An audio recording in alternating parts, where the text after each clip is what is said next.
What is up, lads and lasses? Back at it again, and we are going to be reviewing episodes 6 and 7. 6, 7 in one review. The overarching storyline of this 2 episodes for the subplot is the suitors of Fatima and Halime Hatun, and it's actually pretty interesting. A couple of Beys come from another tribe, and there's a bit of drama between, Malhun, her daughters who don't want to get, arranged marriage, and then some of these dudes, actually. Now, unfortunately, I think this is the last we see of Timurtash. I feel like he's getting written off the show, subtly, because we don't see him anymore. We barely saw him in episode 6, and I don't think I saw him once in episode 7. But the overarching theme here is that they're gonna pay him with a big fat bribe, and he's chill with that, I guess. Oh, and also, it seems that Shahin Shah is actually gonna go with his betrayal arc. He's kind of becoming an actual just bad guy. He's no longer this nuanced character, which I'm actually kind of scared of. I really enjoyed the nuance in his character, but it seems like he's earing towards that one-dimensional villain. I don't know, we'll see. It just depends on how lazy the writing gets.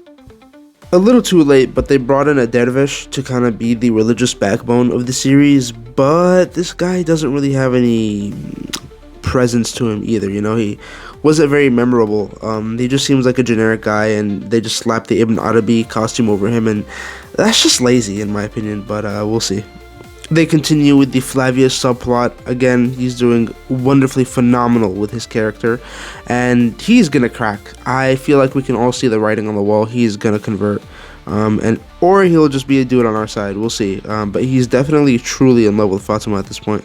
Now, this guy Abdurrahman Alp is definitely showing himself to be a leader among the Alps, and not just that, but also within the cast itself. He is probably the most charismatic of the entire cast. And we're seeing a nice little dynamic between Balaban, the Samsa Chavush from Timu, and then the 2 bigger guys, right? They're a little bit of more like the goofball Alps, and these are the more serious Alps. Although, unfortunately, I think one of them actually got injured in real life, so Godspeed to him. I hope he recovers well. I love it when they add in these scenes that show the humility and humanity of these warriors, of these people. Basically, the Alps catapult a bunch of medicines towards the people of Bursak to kind of show, hey, we're not going to conquer your city. We're not going to flatten it to stones and rubble, right? We're going to take care of you guys. This guy is pure evil. Pure evil. He does not care about Bursa or anything. He's not an honorable warrior or commander. But the guy behind him, his main guy, this dude with the green eyes, he's actually a good guy. You saw, even he was taken aback at the Tekfur or the governor or whatever this guy's title is, at his actions. He was like, man, this guy is a little too ruthless. And I feel like the Byzantines are going to turn on him. I love the scenes where they sneak into their cities, they see the situation of the people, and they help them out, give them gold, and just kind of maintain the people's happiness. But again, look at this frame, dude. Look at this guy next to him, right? Abdurrahman Alp, with all his charisma. And look at Orhan next to him, this tiny little guy, bro, with no charisma, no presence. Guys, I don't know who casted this dude, man. Dursun Alp, this guy should have been Osman. He should have been cast. I mean, look at this dude. This dude has presence. He's got distinguishing features. He's got size. He's got charisma. He's got presence. He's got aura. This should have been Orhan Bey. This should have been the actor. Now, unfortunately, it seems like Shahin Shah's luck has run out. His son is way too deep in the friend zone to be accepted by Fatima, and Fatima seems to be getting pushed to a more arranged marriage by her mother.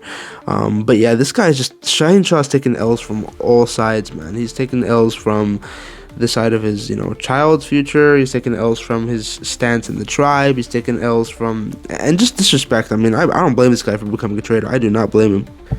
They could not have cast anyone better than this gentleman right here for the role of the freaking emperor of the Byzantines. I mean, this dude, both in look and in voice, and most importantly, his voice. This guy has presence. This guy makes me feel like he's the leader of a 1,000-year-old empire. I mean, probably one of the best castings they've made. Her entry pissed me off.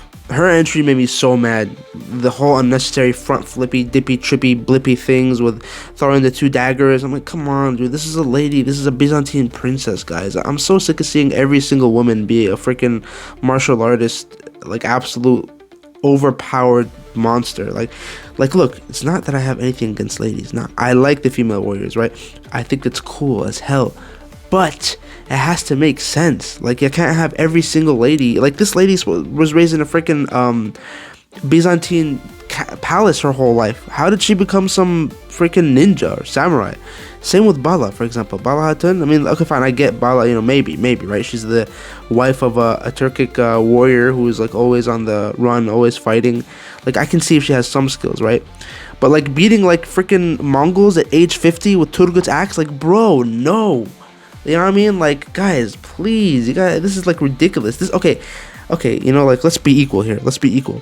If I see freaking, for example, I remember one scene in season, I think 4, where Usman just destroyed 12 Varanian Guard Vikings without moving, with his feet planted on the ground, not a single pivot. Like, I'm like, guys. Now, this is one of the best scenes in the whole season. This kind of meeting between Orhan and the Emperor.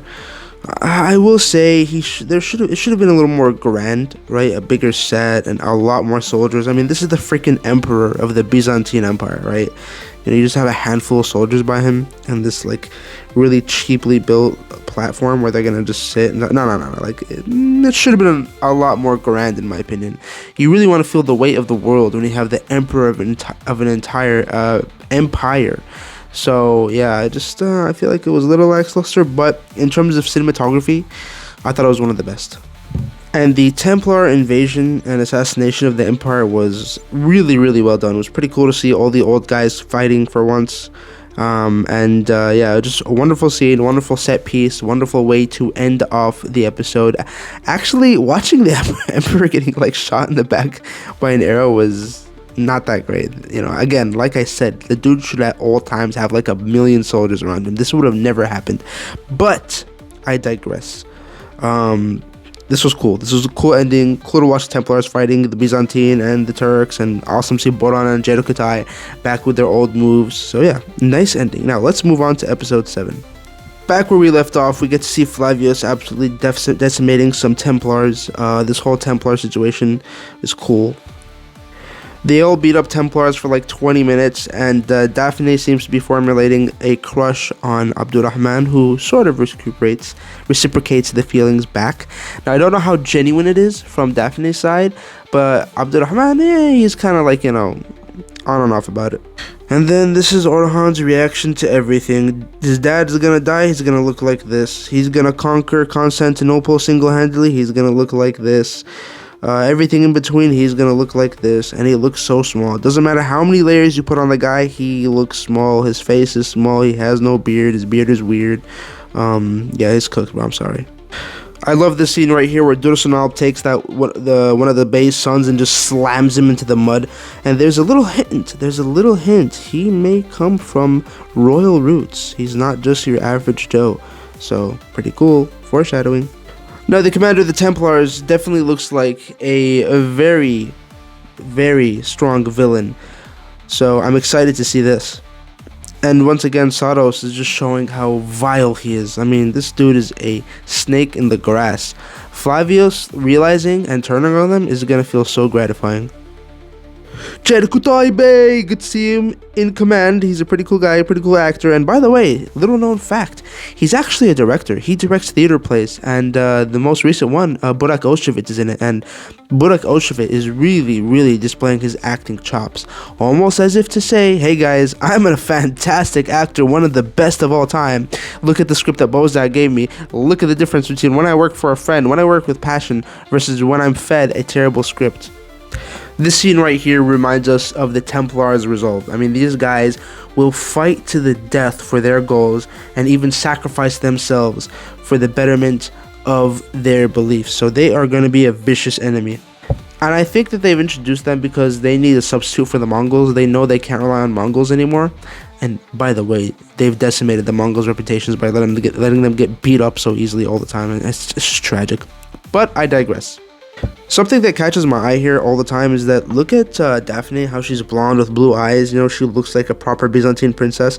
Why, again, for the second time, did they cast a Turkic-looking woman to play Holefera? You know what I mean? Like, the whole point is that she's supposed to be a foreigner who's assimilated into the Turkish culture, the Turkic tribes and whatnot. I mean, and remember when she was a kid, like when they had like Kid Holefera and Kid Orhan? I mean, she was blonde with blue eyes then. Right? I mean, continuity is not a term that exists in the Bozdak production universe, so I shouldn't be complaining about that. But again, if you guys want to emphasize that she's supposed to be this foreigner, right, who has assimilated, yes, she's assimilated like almost completely. You know, obviously Malahun has a few, they butt head a little bit, but they should have casted a blonde, blue-haired woman. I just don't understand why they didn't do that.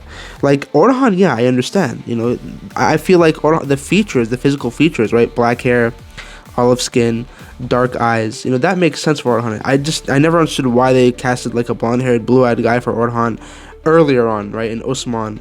But yeah, I don't know, it's just, you know, these little things. I love the scene where I think the Christian villagers are showing their appreciation for the proper and just and kind rule by Orhan and you know, the Turks, and it's good. I like seeing these types of scenes. You know, something interesting is, I swear to you, you will never ever see a other religion based show that will display Muslims, whether they're warriors or just common people, as like kind, calm, grateful, like nice people. Whereas these shows, Osman, Ertugrul, Orhan, they always display Christians as, yeah, like, you know, the Byzantines and the Templars are the main villains, but I mean, Crusaders were bad guys through all of history, you know what I mean? But at the same time, they show Muslims as bad guys. They show Muslims as good guys. They show Christians as bad guys. They show Christians as good guys. They really this is real, like, you know, representation of people, you know, of all types of, you know, the good, the bad, the ugly, everything in between. But you will never ever find a different religion show that will show Muslims as normal people, right? So just a little comment. Now this right here, I loved this. Oh man, cinematographic beauty. We were seeing Flavius's point of view from behind the mask in one of the most nail-biting scenes of the episode, where he's trying to make sure that his face does not get revealed to Fatima. Although this is a tragic love. And by the way, this fit goes so freaking hard.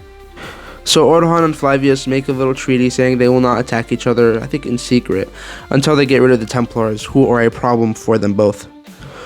So Saros killed Flavius' father, Muzalon, which I feel like we all already knew this. But yeah, they just kind of confirm it. This chick is such a troublemaker. She was causing a lot of trouble at Osman's table when they were dining. It was absolutely hilarious. I mean, she was just causing trouble, making rude comments, acting a fool on purpose, you know, telling the kids, don't listen to Malahun, she's an old hag, you know, she doesn't know what she's talking about. Oh my days, she's gonna get the taste slapped out of her. This scene really was cool because it showed that the Templars really are a secret society, and they could be anywhere and everywhere. I mean, these guys transformed from just being some cleaners and stablemen to a bunch of dudes with swords surrounding them. I mean, this shows that you're not safe no matter where you are, and I really hope that they add on to this element of the show, really make it more interesting, raise the stakes a bit, right? At any point of time, a dude driving a caravan can just turn around and shoot you with an arrow type beat. So they should do stuff like that a little more. I mean, if you guys remember, Dragos from season 5 of Ertugrul was one of the most interesting characters, and added a really, really interesting dynamic where you never knew what was going to happen next. I mean, imagine if they did something like Dragos, but like without showing us who Dragos was. So this guy got problems. He don't just got one, he got 2 problems. I got 99 problems, he's got 2 problems. He got that one big chick who looks bigger than all the men, all the Alps, who's after him, and then let's be honest, he's the one who can handle her. And then Daphne, who's just a big fat troublemaker. I mean, this dude got problems. My favorite part of the show, just kidding. What the fuck is this, bro? What the actual hell? Nah, this can't be real, bro. This can't be real. What kind of touching is this, bro? What have these Turkish shows become, guys? We thought these were family-friendly shows. I mean, let's be real. Hold on, let me just step back. I'm exaggerating a little bit, obviously, but I will say this was weird. I'm not gonna lie, this was a little weird, bro. Seeing this was a little bit much, in my opinion. Let me know if I'm wrong, but me seeing this, I was like, Like, they are way too feely and touchy. You know what I mean? Like, maybe they're trying to bring back an American audience. I don't know. You know what I'm saying? Maybe they're trying to cater to other types of audience. You know what I'm saying? But, like, this was a little strange to me.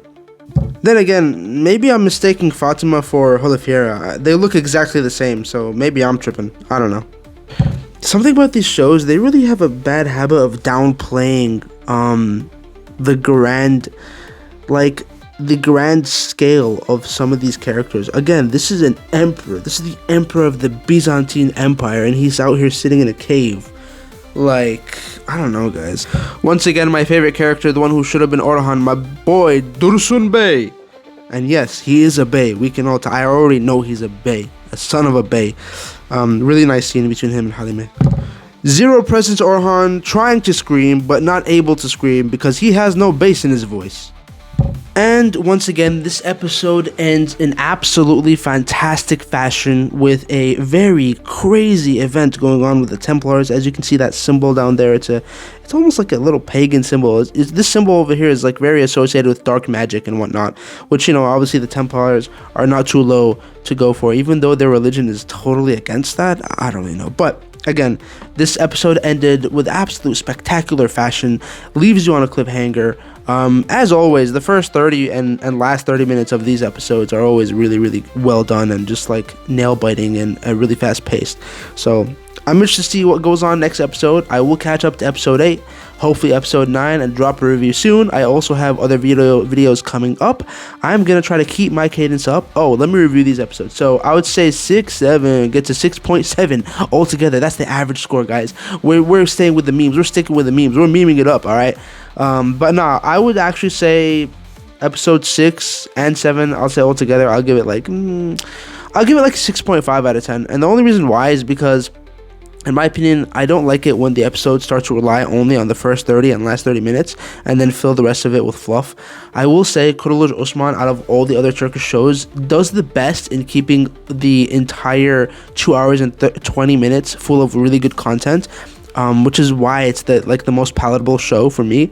But I don't know, lately it's been feeling like everything in between has been a little lackluster, and they just save everything to the beginning and end, which they shouldn't do. So yeah, that's the only reason why I'm giving it such a low score. But I will say, at the very least, guys, even though the episodes are not getting high scores, and this also has to do with the ratings overseas, at the very least, it's consistent, and that's good. Consistency is good. If they can consistently get like 6.5 like average ratings, right? Consistent average ratings is pretty dang good. So let's see what happens. Please, I pray to God that we have a little break in the middle of the season and Orhan bulks up, right? He has creatine every morning. He eats, a bunch of steaks, eggs, celery with peanut butter. Works out at least 2-3 times a day, bulking season, and then he comes back and he's actually big. But I don't know, we'll see what happens. All right, peace.